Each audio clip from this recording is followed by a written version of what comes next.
চাওক আমাৰ যোৱাৰ 22 তাৰিখৰ প্ৰতি আমাৰ প্ৰতিবাদ ধাৰাবাহিকভাৱে চলি আছিল যি প্ৰতিবাদ আমাৰ নিয়ন্ত্ৰণভাৱে চলি আছে এই প্ৰতিবাদৰ ফলশ্ৰুতিত ইতিমধ্যে আমি এইটো যিহেতু এটা ভাল খবৰ আমি পাইছোঁ এই চাগতে আমি অসম আৰক্ষী প্ৰশাসন বিভাগটোক আমি ধন্যবাদ জ্ঞাপন কৰিব লাগিব কাৰণ তেওঁলোকৰ সম্পূৰ্ণ হেঁচা প্ৰয়োগত যি নৰপিশাচ দুটা আছিলে সেই নৰপিশাচ দুটাই ডিমাপুৰত আত্মসমৰ্পণ কৰে আৰু এই চাগত আমি সেইটো কাৰণে ধন্যবাদ দিব লাগিব কাৰণ তেওঁলোকেও নিৰন্তৰভাৱে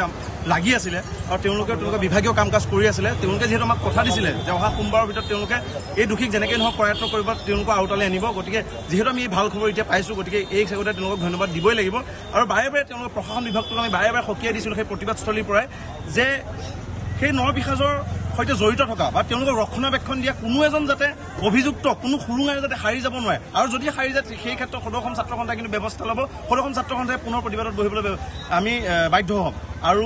আমি অসম চৰকাৰক সেই প্ৰতিবাদস্থলীৰ পৰা বাৰে বাৰে কৈ আছিলোঁ যে সেই দুৰ্ভগীয়া যিগৰাকী কিশোৰী আছিলে সেই নিৰ্যাতিত যিগৰাকী কিশোৰী আছিলে সেই কিশোৰীগৰাকীয়ে উচিত ক্ষতিপূৰণ পাব লাগিব উচিত ক্ষতিপূৰণ তেওঁ পৰিয়ালবৰ্গই পাব লাগিব আমি বাৰে বাৰে কৈ আছিলোঁ আৰু আমি ইয়াৰ পৰাই দাবী জনাইছোঁ যে ফাষ্ট ট্ৰেক আদালতৰ জৰিয়তে অতি সোনকালে উচিত চাৰ্জশ্বিট দাখিল কৰি তেওঁলোকক দৃষ্টান্তমূলক শাস্তি প্ৰদান কৰিব লাগে দৃষ্টান্তমূলক শাস্তি অৰ্থাৎ তেওঁলোকক ফাঁচি প্ৰদান কৰিব লাগে যাতে এনেকুৱা নৰপিশাচৰ জন্ম নহয় আৰু অসমৰ কোনো প্ৰান্তত যাতে এনেকুৱা ঘটনা পুনৰাবৃত্তি নঘটে আৰু আমি এই ক্ষেত্ৰতে আমাৰ ঢিং অঞ্চলটো যিহেতু স্পৰ্শকাতৰ এই স্পৰ্শকাতৰ অঞ্চলটোক লৈ আমি বিভিন্ন সময়ত আমি চিন্তিত বিভিন্ন সময়ত আমাৰ কিছু অনৈতিক কাণ্ড ঘটিবলৈ যিহেতু প্ৰৱণতা দিনক দিনে বৃদ্ধি পাইছে গতিকে আমি এই ক্ষেত্ৰত আমি যি প্ৰতিবাদী মিছিল যোৱা কেইদিনমান আগত আমি উলিয়াইছিলোঁ সেই প্ৰতিবাদী মিছিলত আমি এখন স্মাৰক পত্ৰ আমি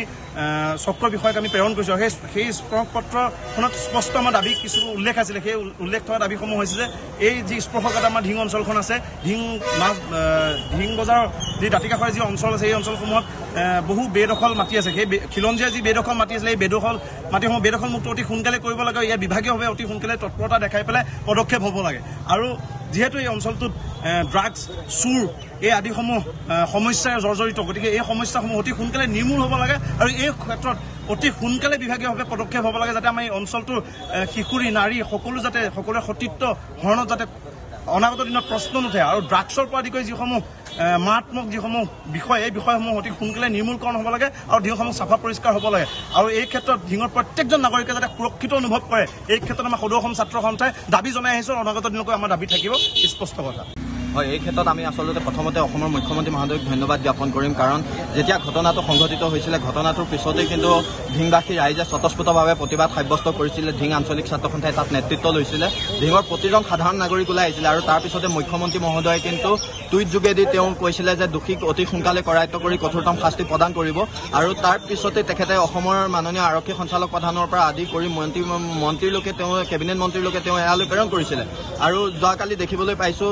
ইতিমধ্যে এগৰাকী অপৰাধীয়ে মৃত্যুবৰণ কৰাৰ পিছত আৰু যোৱাকালি আৰক্ষী প্ৰশাসনৰ তীব্ৰ হেঁচাত নাগালেণ্ডত কিন্তু এই অপৰাধী দুগৰাকী আত্মসমৰ্পণ কৰিছে বুলি আমি জনা পাইছোঁ আৰু আপোনালোকৰ সংবাদ মাধ্যমৰ যোগেদি আমি গম পাইছোঁ যে অপৰাধী কেইগৰাকীয়ে ইতিমধ্যে মুৰাজাৰ লাহৰীঘাট এনেকুৱা অঞ্চলত পলাই আছিলে আৰু এই অপৰাধী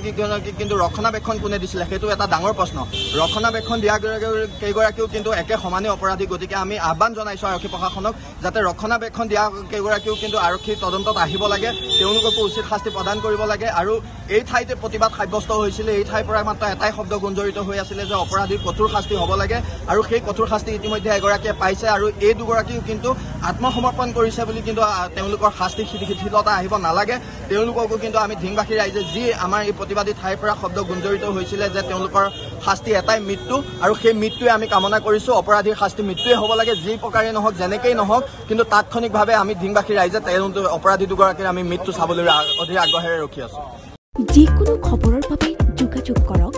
7099017330 অথবা 7099017990 নম্বৰত।